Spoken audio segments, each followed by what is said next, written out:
नमस्कार, बहुत स्वागत है आप सभी का शख्सियत में। मैं हूं आपके साथ श्वेता मिश्रा अवस्थी। आज शख्सियत में हमारे साथ बेहद खास मेहमान मौजूद हैं जो शायद किसी परिचय की मोहताज भी नहीं है। हमारे साथ हैं डॉक्टर अर्चना शर्मा जो कि राजस्थान समाज कल्याण बोर्ड की अध्यक्ष हैं। बहुत स्वागत है अर्चना जी। संगठन में आपको बहुत जिम्मेदारी दी गई, विधायक का चुनाव भी आपने लड़ा और लगातार जनता के बीच में आप सक्रिय रही। इसके बाद इस जिम्मेदारी को पाना, अब तक के इस सफर को आप कैसे देखती हैं? क्या चुनौतियां आपने फेस की, कैसे उन्हें पार पाया? देखिए, मैं समझती हूँ कि मूल रूप से तो मैं पार्टी की कार्यकर्ता हूँ और इसके बाद आपको डिफरेंट रोल्स मिल जाते हैं। कभी संगठन में कोई पदाधिकारी के रूप में, कभी पार्टी से चुनावी टिकट मिलता है और उसके बाद सत्ता में आने के बाद कभी अवसर भी मिल जाता है किसी बोर्ड का, कमीशन का, किसी का चेयरपर्सन बनने का। तो मैं समझती हूँ सुखद यात्रा होती है किसी भी कार्यकर्ता के लिए कि वो हर फेज से पार हो और जब उनके थ्रू वो पास होता है तब उसके पास एक्सपीरियंस अकूत हो जाता है। और मैं समझती हूँ कि पार्टी तभी आपको इस तरह से नवाजती है किसी भी तोहफे से जब पार्टी को लगता है कि आपने बहुत जिम्मेदारी के साथ, पार्टी के प्रति निष्ठा के साथ और जो भी आपके लिए पार्टी ने उचित समझा उस कर्तव्य का आपने निर्वहन किया। और मैं समझती हूँ कि जो जिम्मेदारी मुझे मिली है वो भी एक महत्वपूर्ण जिम्मेदारी है और मुझे उसको भी पूरी निष्ठा के साथ, पूरे कर्तव्य के साथ और पूरे जो चैलेंजेस हैं उनका पार करते हुए उसको भी निभाना है। जैसे कि हमें भी जानकारी मिली और हम देखते भी कि मालवीय नगर की जनता के बीच में लगातार आप सक्रिय हैं, बहुत ज़्यादा, और दूसरी चीज़ों से इतना ज़्यादा आपका जुड़ाव अब नहीं है। आप जिस तरह से आप हमेशा से कहते हैं कि जनता से जुड़ाव ही मेरा सबसे पहला और आखिरी प्यार कह सकते हैं, लेकिन जब ये जिम्मेदारी दी गई राजस्थान समाज बोर्ड के अध्यक्ष के तौर पर आपका नाम फाइनल हुआ, क्या आपको इसकी उम्मीद थी? और जब ये बड़ी जिम्मेदारी आपको दी गई तो प्रायोरिटीज़ आपने क्या तय की? देखिए, ये तो सही है कि हर कार्यकर्ता का जो भी राजनीति में सक्रिय होता है, सार्वजनिक जीवन का व्यक्ति, तो उसका अल्टीमेट गोल होता है कि वो चुनाव जीते। क्योंकि आप जनता के बीच में रहते हैं तो जनता का प्रेम आपको मिले या उसके सभी आकांक्षी होते हैं। लेकिन ये भी ज़रूरी है कि जब आप अपना सफ़र तय करते हैं राजनीतिक रूप से और आप सार्वजनिक जीवन में बहुत ज़्यादा सक्रिय होते हैं तो उस समय अगर आपको कोई जिम्मेदारी सरकार के स्तर पर या संगठन के स्तर पर मिलती है तो उस पर भी आपकी पूरा फोकस होना चाहिए। और मैं समझती हूँ कि समाज कल्याण बोर्ड एक महत्वपूर्ण बोर्ड है और इसका गठन उस समय हुआ था जब हम आज़ाद हुए तो इसके चंद सालों बाद ही हो गया था। ये नेहरू जी की परिकल्पना थी कि हम एक वेलफेयर स्टेट को जब मानते हैं कि डेमोक्रेटिक स्टेट है, वेलफेयर स्टेट है, तो जो लक्षित वर्ग है उस तक सरकार की योजनाएं पहुंचनी चाहिए। और वो कैसे पहुंचेगी, उसके लिए संस्थाओं का गठन होना चाहिए। तो इस संस्था का गठन इसीलिए किया गया था कि पूरे देश में सरकार की जो कल्याणकारी योजना है उनको जनता तक पहुंचाना, वंचित तबके को उसका हक दिलवाना और उसके लिए उन प्रतिनिधियों का चयन करना जो समाज सेवा में संलग्न हो, राजनीतिक रूप से परिपक्व भी हो। तो ये बहुत बड़ी जिम्मेदारी है। मैं आभारी हूँ हमारे मुख्यमंत्री जी की जिन्होंने मुझ पर ये विश्वास व्यक्त किया, हमारे कांग्रेस के हाईकमान की, हमारे प्रभारी महासचिव जी की। तो जब किसी भी कार्यकर्ता को कोई अवसर मिलता है तो ये मैं समझती हूँ पार्टी बहुत सोच करके, कंसेंसस बना करके और ये सोच करके देती है कि हम इसको ये जिम्मेदारी दे रहे हैं तो अमुक काम को पूरी निष्ठा के साथ निभाएंगे। और जब आप सरकारी किसी संस्था के ऊपर आपको आसीन किया जाता है तो आपकी जिम्मेदारी और बढ़ती है, क्योंकि कहते हैं ना विद पावर कम्स अकाउंटेबिलिटी। तो मैं समझती हूँ बहुत बड़ी जिम्मेदारी है और इसके लिए हमको और हम सभी लोग जिनको ये पद मिले हैं उनको पूरी निष्ठा के साथ, पूरे कर्तव्य के साथ जनता के प्रति समर्पित होकर काम करना चाहिए। आपको उम्मीद थी या आपके लिए सरप्राइज था ये? क्योंकि इंतजार बहुत लोग कर रहे थे कि देखिए नियुक्तियां हो, हमें मौका मिले काम करने का। देखिए, सरप्राइज भी कह सकते हैं और उम्मीद हर किसी को होती है, क्योंकि आप जब राजनीति में आते हैं तब आप उस समय हो सकता है आपकी जब शुरुआत आप करते हो तब आपकी बहुत सारी आकांक्षाएं नहीं हो, लेकिन एक लंबा सफ़र आपका हो जाता है। जब ये कह दीजिए 2 डेकेड्स पार हो जाएं तब लगता भी है कि कोई जिम्मेदारी मिल जानी चाहिए जिस पर हम अपनी प्रतिभा का आकलन करवा सकते हैं। तो ये तो ठीक बात है कि ये सरप्राइज़ इसलिए था कि किसी को पता नहीं था किसे क्या मिलने वाला है, लेकिन हाँ, उम्मीद हर कार्यकर्ता को होती है। और मैं समझती हूँ कि हमारी पार्टी में जो कार्यकर्ता अपना पूरा समर्पण देते हैं, पार्टी के लिए पूरी तन्मयता के साथ काम करते हैं, उनके लिए पार्टी सचमुच में अच्छा सोचती है। जब कोई जिम्मेदारी दी जाती है और जिस चीज़ की भी जिम्मेदारी जाती है उसको समझना भी एक बहुत ज़रूरी हो जाता है। इस बोर्ड की अगर हम बात कर ले, राजस्थान समाज कल्याण बोर्ड का अध्यक्ष आपको बनाया गया, इस पर भ्रष्टाचार के बहुत आरोप लगे हैं पहले, जिसने भी संभाला या बहुत सारी चीज़ें ऐसे सामने आई। आप कैसे देखती हैं इस लीकेज को, कैसे पूरा करेंगे, कैसे भरेंगे? देखिए, इसमें 2 बातें हैं। पहले तो मैं आपको बता दूं कि राजस्थान राज्य एकमात्र ऐसा राज्य है जिसमें आज समाज कल्याण बोर्ड संचालित है और पूरी शक्तियों के साथ, क्योंकि हमारे मुख्यमंत्री जी का ये मानना था कि केंद्र सरकार जिसने सोच लिया था जब वो उनकी दूसरी बार सरकार बनी कि हमें समाज कल्याण के सरोकारों को समाप्त करना है और केंद्र के स्तर पर चूंकि प्रत्येक राज्य के समाज कल्याण का जो गठन होता है बोर्ड का, केंद्र सरकार के समाज कल्याण बोर्ड के कंसेंसस से होता है। लेकिन वर्ष 2019 के बाद से केंद्र सरकार ने इस योजना को ठप करने का मानस बनाया और 31 मार्च को किसी भी राज्य में केंद्र सरकार की ओर से इसका सहयोग समाप्त हो जाएगा। तो सबसे बड़ी बात तो यह कि इसको पुनर्जीवन दिया माननीय मुख्यमंत्री अशोक गहलोत जी ने, और उन्होंने इस बोर्ड को गठन करके इसको पुनर्स्थापित किया है। एक बात तो ये। दूसरी बात, भ्रष्टाचार का तो कोई सवाल ही पैदा नहीं होता, क्योंकि इसकी जो योजना है सब ऑनलाइन हो गई है, यानी आप टेक्नोलॉजी के माध्यम से आप सब एक्सेस करेंगे, तो इसमें भ्रष्टाचार नहीं है। ये बात हो सकती है कुछ लोग वंचित हो जाते हैं, तो हम कोशिश करेंगे कि जो वंचित तबका है जिसके लिए हमारी योजनाएं बन रही है उनको ये योजनाओं का लाभ मिल सके। बिल्कुल, और जैसा कि आपने कहा कि केंद्र सरकार की तरफ से तो इसे बिल्कुल खत्म करने की ओर पहल कर भी दी गई। पहले की अगर बात करें, वित्तीय सहायता केंद्र से मिलती थी, और केंद्र से जब सहायता मिलती है तो एक राज्य और केंद्र का भी एक कहीं ना कहीं कम्युनिकेशन रहता है कि उस चीज़ को और कैसे बेहतर किया जाए। अब आपको लगता है कि जब केंद्र का इसमें इंटरेस्ट नहीं रह गया है, लेकिन ये जिम्मेदारी दी गई है, योजनाएं आम जन तक पहुंचे जो कि नहीं पहुंच पाती हैं, ये एक बड़ी जिम्मेदारी इस बोर्ड की रहती है। कैसे इसमें आप बीच में सेतु का काम करेंगे? देखिए, अब जब इसको रीबर्थ हुआ है इसका, तो एक अधिसूचना जारी हुई जिसमें कि महिलाओं, बच्चों और समाज के विभिन्न वर्गों के लिए हम पॉलिसी मेकिंग का काम करेंगे और सरकार की जो योजना उनके लक्षित है उनको तक पहुंचाने का काम करेंगे।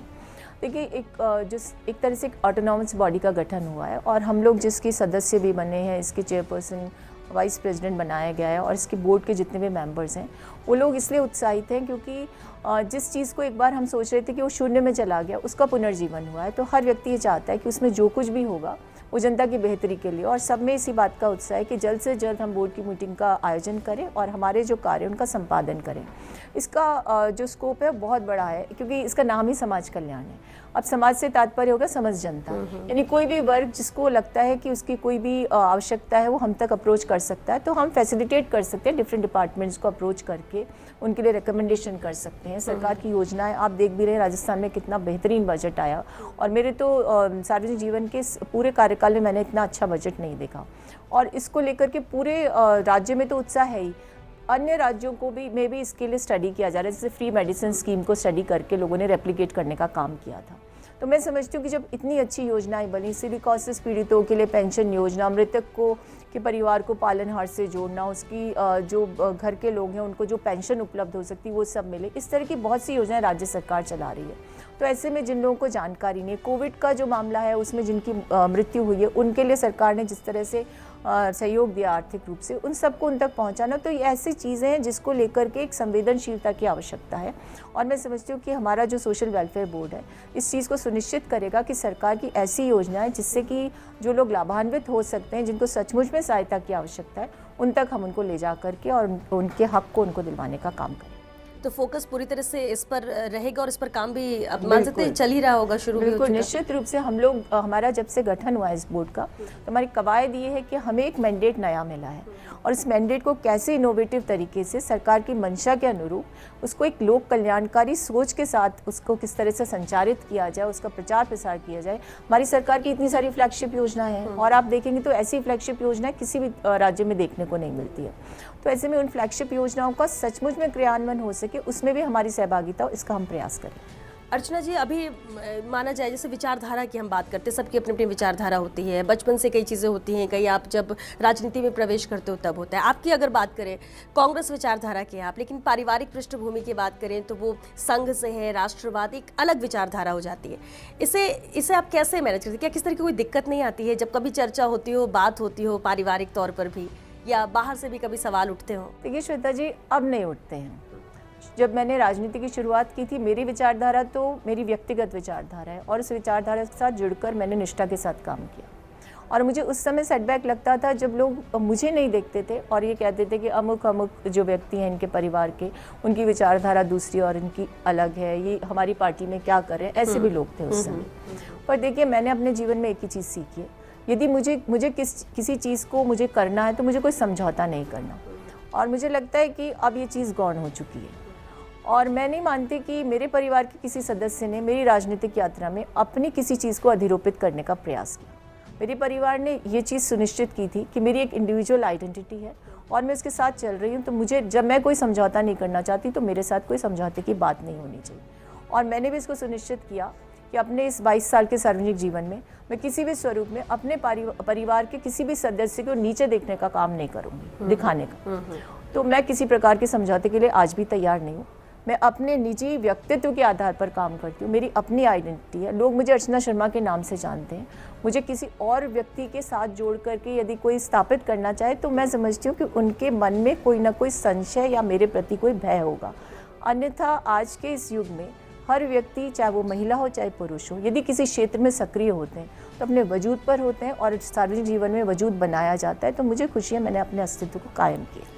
21-22 साल का सफ़र ये हो चुका है राजनीति में प्रवेश करते वक्त और आज इस मुकाम पर पहुंचते वक्त परिवार से कितना सपोर्ट मिला? क्योंकि कई बार देखने को मिलता है परिवार तो साथ देता है लेकिन सवाल बाहर वाले उठाते हैं। देखिए, परिवार के समर्थन के बिना महिलाएं आगे नहीं बढ़ सकती। ये आज की नहीं, हमेशा की सच्चाई रही, पूरे समाज में रहता है। लेकिन सार्वजनिक जीवन में बहुत सी बाधाएं आती हैं, पर मैं समझती हूँ कि कई बार इंडक्शन स्वयं भी नहीं होता है और राजनीति जैसे क्षेत्र में नहीं होता। आपका इंडक्शन हो जाता है, उसके बाद आप उसको कितना सस्टेन करते हो ये आपके ऊपर डिपेंड करता है। और जो महिलाएं राजनीति में कभी भी आगे बढ़ी हैं तो उसको सस्टेन करने की क्षमता के आधार पर बढ़ी हैं। अब वो सस्टेन तभी हो सकता है जब परिवार का समर्थन हो। परिवार से तात्पर्य आपका सिर्फ आपके पति, आपके ससुराल पक्ष का ही नहीं, आपके बच्चों की भी भूमिका होती है। और मैं समझती हूँ कि एक माँ होने के नाते मैंने इसको हमेशा सुनिश्चित किया कि मेरा जो दायरा है उस दायरे के कारण मेरे बच्चों को कोई तकलीफ नहीं होनी चाहिए, उनके करियर पर कोई प्रभाव नहीं पड़ना चाहिए। तो मेरा मानना ये है कि जब कोई व्यक्ति किसी क्षेत्र में आए और वो क्षेत्र ऐसा हो जिसमें चुनौतियाँ ही चुनौतियाँ हो। आपने देखा मैं बड़े चुनाव हार गई 2 और पिछला चुनाव तो मैं चंद मतों से हार गई, लेकिन हार होती है, जीत होती है। और आपको जब उस दायरे में देखा जाता है तो मेरे शीर्ष नेतृत्व के मन में तो कभी ऐसा नहीं आया। उनको तो ऐसा लगता है कि मैं या तो किस्मत से हार गई या किसी कारण से हार गई, लेकिन उस हार को उन्होंने हार नहीं माना और यही कारण है कि आज मुझे इस पद पर नवाज दिया। लेकिन समाज में ऐसे भी लोग होते हैं या हमारे क्षेत्र में ऐसे लोग होते हैं जो उस हार को बड़ी हार बता करके उसको स्थापित करने का प्रयास करते हैं। लेकिन मेरी खुशकिस्मती ऐसी है कि मुझे मेरे विधानसभा क्षेत्र की जनता ने हारने के बाद भी सर माथे पर रखा और पूरे प्रदेश में भी लोग ये समझते हैं कि मैंने एक बहुत अच्छा चुनाव लड़ा और यही मेरा मनोबल बढ़ाता है। बिल्कुल, और इसलिए जुड़ाव हारने के बाद भी हो तो कोई ये चर्चा नहीं, जिनको जुड़ाव रखना है वो शायद जुड़ाव रखते हैं और इस पर चर्चा नहीं करते कि हारना है जीते, क्योंकि अगर एक चुनाव जीतेगा तो दूसरा हारेगा ही। लेकिन ठीक है, चुनाव आपने लड़ा, हार का सामना करना पड़ा, बहुत कम मार्जिन था, इसलिए चर्चाओं में भी आपकी ये हार रही है कि बहुत कम मार्जिन से आप चुनाव। लेकिन मालवीय नगर की बात करते हैं और बार बार आप एक बात कहते हैं कि मेरी क्षेत्र की जनता है और मुझे उनसे जुड़ाव रहा है। हारने के बाद भी आप लगातार सक्रिय नहीं तो होता ही है कि टिकट मिलते हैं तो फिर सक्रियता दिखने लगती है और फिर नहीं। उसकी वजह क्या है? सिर्फ चुनाव में जीतना, लड़ना, टिकट मिलना, या फिर ऐसे राजनीति में आने के बाद कुछ अलग ही अटैचमेंट या कनेक्शन हो जाता है? देखिए श्वेता जी, 2 कारण हैं। एक, पहला चुनाव बहुत लंबे अंतराल से हार गई और दूसरा चुनाव जीतते जीतते हार गई। तो ऐसी परिस्थिति में हुआ ये कि मुझे जो मत मिले वो इतने मत थे कि कई विधायकों को नहीं मिला और विधायक हैं आज वो किसी भी पार्टी से हैं। और दूसरी बात कि मैं हारी, मेरी पार्टी की सरकार बन गई। जब सरकार बन गई और मतों का अंतर 1% से भी कम होता है तब मुझे लगता है कि क्षेत्र की जनता को खुद को ग्लानि भी होती है और जिन लोगों ने मुझे समर्थन दिया उनके मन में पीड़ा भी होती है। तो आप 70,000 वोट प्राप्त करके उस जनता को अधरझूल में नहीं छोड़ सकते। और अगर आप देखें तो जिस प्रकार से जिस अनुपात में वोटों का डिवीज़न हुआ मेरे विधानसभा क्षेत्र में, तो वहाँ मैं बहुत पीछे नहीं हूँ कहीं भी। हर जगह मैं बराबरी का मेरा काम हुआ और कई जगह तो मैंने बहुत ज़्यादा मार्जिन से वोट हासिल किए। तो ऐसे में अगर आप सार्वजनिक जीवन में अपना भविष्य देखना चाहते हैं या आपने वहाँ पर समर्पण रखा हो 2 डेकेड्स का, तो आप उस जनता को अकेला नहीं छोड़ सकते। और जब हमारी सरकार सौभाग्य से बन गई और आपने देखा भी हो कि मुख्यमंत्री जी ने कभी भेदभाव नहीं किया, हर बजट में हर विधानसभा के लिए बिना भेदभाव के समानांतर बजट जारी किया। तो मेरी जिम्मेदारी बनती है कि उस बजट का सदुपयोग जनता के हित में होना चाहिए। जिस जनता ने मुझे 70,000 के करीब वोट दे दिए उसको मैं कैसे छोड़ सकती हूँ? उनकी आकांक्षाएं, उनकी उम्मीदें मेरे साथ जुड़ गई। उनको ऐसा लगता है कि कहीं कोई ऐसी चूक हो गई, भाग्य की चूक कह सकते हैं, किस्मत की कमी रह गई। तो ऐसे में मेरा समर्पण उस जनता के प्रति कभी कम नहीं हो सकता और आज भी मुझे वहाँ इतना प्रेम, समर्थन और प्यार मिलता है कि मुझे अब राजनीति का वास्तविक आनंद आने लगा। चलिए, ये भी अच्छा। और ये जुड़ाव की बात बार बार कही भी जाती है कि जनता से जुड़ाव होगा तो अगर आप नहीं भी जीतेंगे, हार भी जाते तो भी एक तरह से जीत हो जाती है क्योंकि जनता आपके साथ रहती है। बहरहाल बहुत सारी ऐसी बातें हैं अर्चना जी जो आपके बारे में जानना चाहते हैं, ना सिर्फ राजनीति के तौर पर बल्कि एक दूसरा अर्चना शर्मा भी है, उनको भी समझना चाहते हैं हमारे दर्शक भी। चर्चा हम आगे भी जारी रखेंगे। फिलहाल एक छोटे से ब्रेक लिया, रुकेंगे, जल्द लौटेंगे इस ब्रेक के बाद। आप बने रहिए हमारे साथ।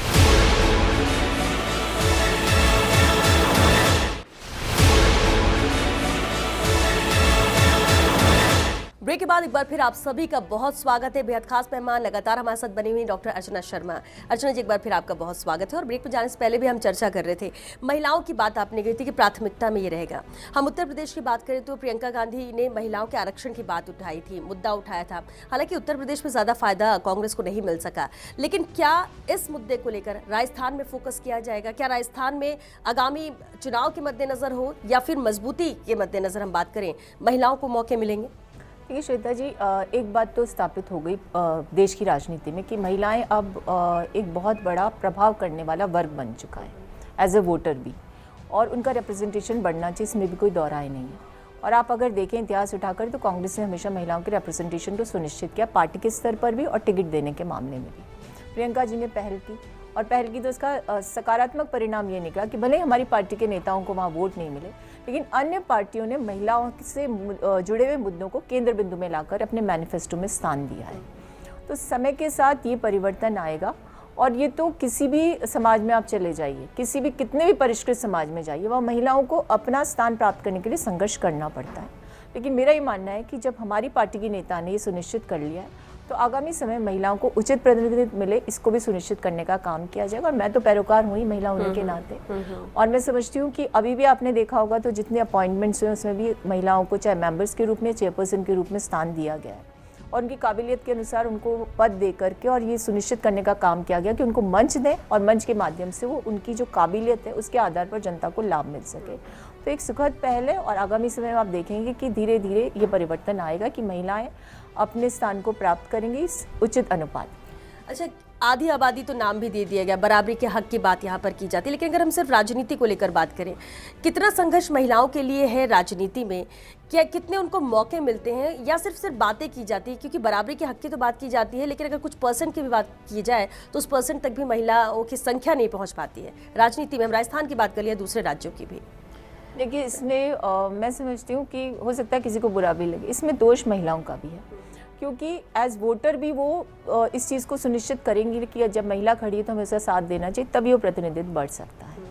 तो हम लोगों को एज अ कम्युनिटी, या यूँ कह सकते हैं, मैं तो स्पीशीज़ ही मानती हूँ, एक अलग, एक मेल एक फीमेल स्पीशीज़, अगर हम फीमेल स्पीशीज़ के तौर पर ये सुनिश्चित कर लें कि काबिल महिलाओं को, जब कहते हैं ना एबल वेमेन, हालांकि मैं इसको बहुत ज़्यादा समर्थन नहीं करती क्योंकि फेमिनिस्ट इसका विरोध करते हैं कि सभी एबल हैं, लेकिन हर चीज़ में हम देखते हैं कि कौन बेहतरीन काम कर सकता है। यदि बेहतर लोगों को इसमें अवसर मिले तो हमारी जो आधी आबादी, उसको भी ये काम करना पड़ेगा कि एक बार भी उनका समर्थन करें, ताकि उनको अवसर तो मिल जाए कम से कम, और जब अवसर मिलता है तभी आदमी अपनी क्षमता का प्रदर्शन कर सकता है। तो ये भी ज़रूरी है कि एज अ वोटर जो महिलाएं हैं, वो लोग भी जो राजनीति में मैदान में आती है महिलाएं, उनका समर्थन करेंगे तो निश्चित रूप से संख्या बढ़ेगी। इसका एक बहुत स्टार्क एग्जांपल मैं आपको देती हूँ।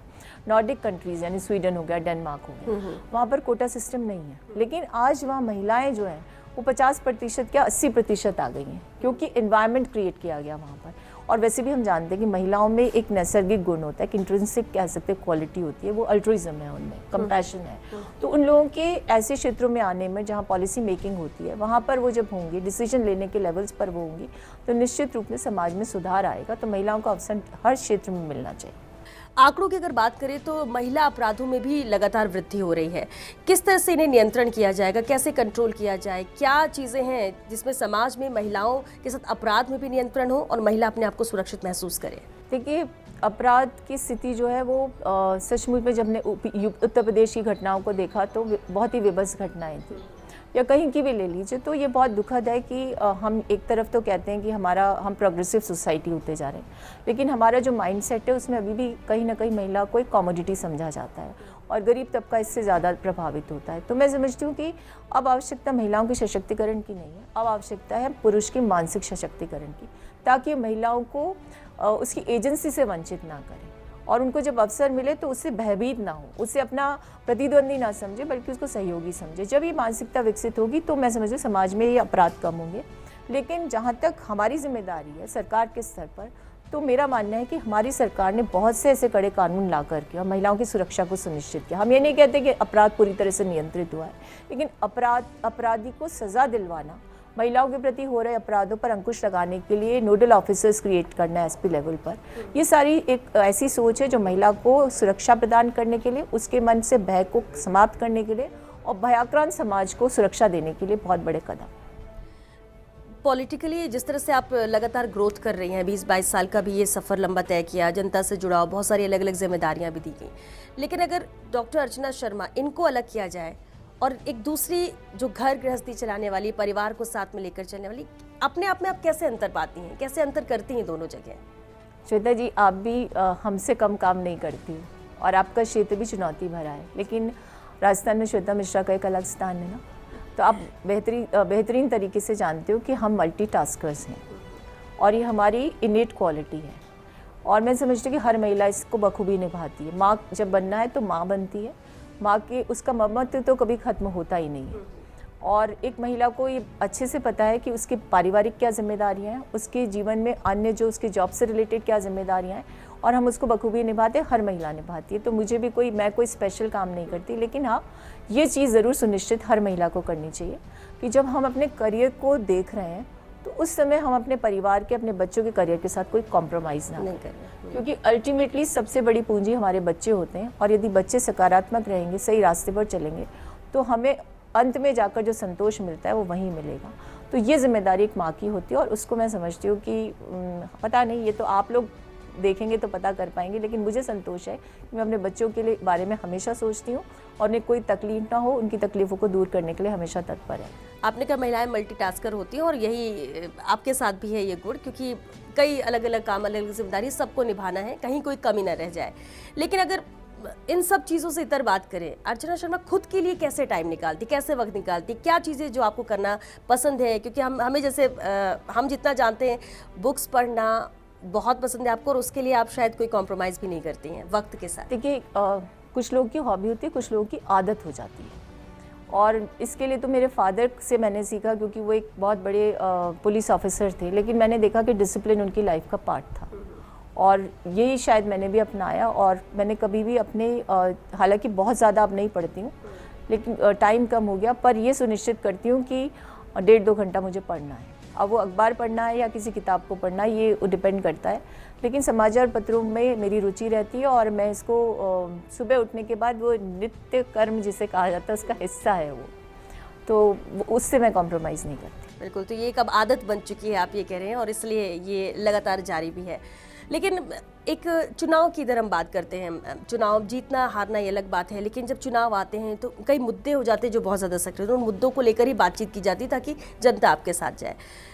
राहुल गांधी ने भी हिंदू को लेकर एक बयान दिया था, ये अपनी बातें यहाँ पर रखी थी। आपको लगता है क्या वो सही? क्योंकि एक तरफ तो कांग्रेस ये बोलती है कि हम सबको साथ लेकर चलते हैं और ये बार बार नजर भी आता है, और इसलिए बीजेपी और कांग्रेस की विचारधारा अलग अलग है, ये बात कही जाती है।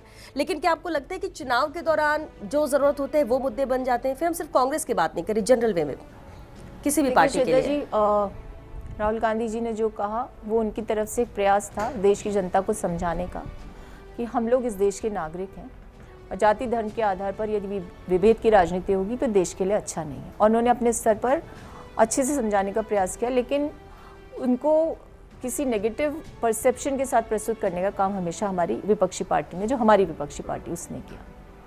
मैं समझती हूँ कि पूरे विश्व में एक राइट विंग स्विंग हो रहा है और ये राइट विंग स्विंग देशों के हित में कदापि नहीं है, क्योंकि जब आप देश को एक नेशनैलिटी या नेशनलिज्म के आधार पर मोबिलाइज करने का प्रयास करते हो और भूल जाते हो कि अति राष्ट्रवाद, जिसे जिम्बोइज्म कहा जाता है, अगर वो जनता के मन में घर कर गया तो मुद्दे गौण होना स्वाभाविक है।